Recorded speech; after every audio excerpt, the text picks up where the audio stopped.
Before we met anybody in the team, before we'd picked up the phone, we didn't really know.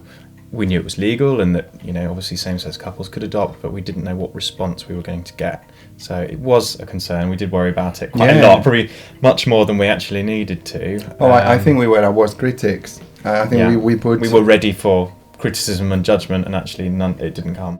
And in that respect, we've been very, very grateful to the team, not only just for providing us with complete and utter equal opportunities, but for enhancing in every single aspect our chances to adopt. We felt really supported. I always sort of, felt very strongly that this was the right way for us to have a family, as opposed to, choosing a surrogate mother or something like that.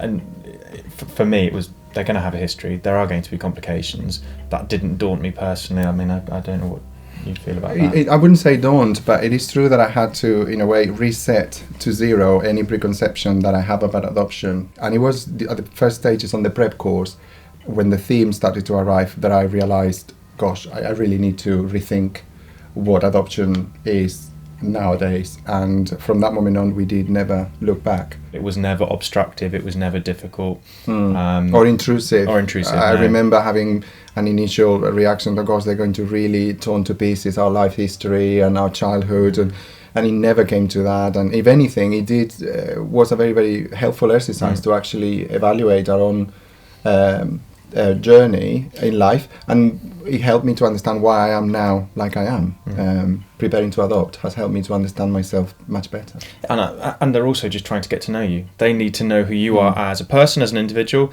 and as a couple, so that when they're family finding, they're looking for your child or children, they can find the right match, which they've been able to do fantastically well for us. We had been looking at profiles, nothing had felt right, and then we were approached by our social worker, who mentioned that the girls needed placement and were ready for placement. It helped that their heritage matched our heritage, so to a high degree. That was a very big tick for us.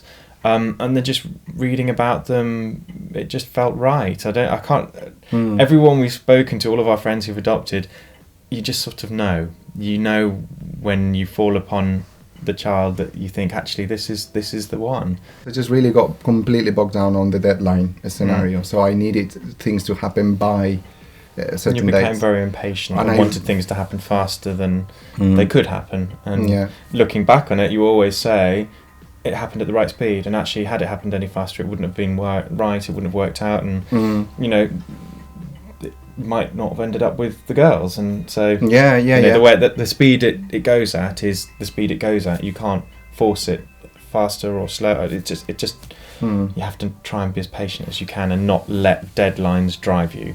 I always say that the deadlines are there for the professionals. As a prospective parent, just take your time. You can be proactive, you can do things to plan, to get experience, to prepare, or do whatever you need to do to be proactive, but not be driven by it must happen by this time. Patience. And sort of try as much as you can to go with the flow, because that's the nature of the process. And we remember driving home from the foster parent with these two children in the back of the car, thinking, oh my gosh, this is it, this is the beginning. And kind of going into it not really knowing what you're doing in terms of being a parent. You don't really know what to expect, because the introductions, it's a slightly artificial environment, and it's quite not forced, because the children make it quite a natural thing. But when you get the children home and you're in your environment, you're in your house, you parent the way that you want to parent, it's quite a daunting thing. So I'll never forget that day.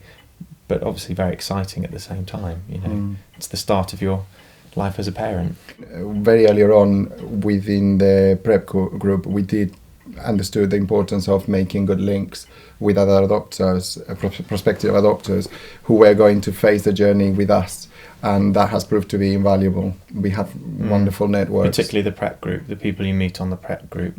We're still in touch with everyone. Tomorrow we're going to go all catch up, so everybody's now got children.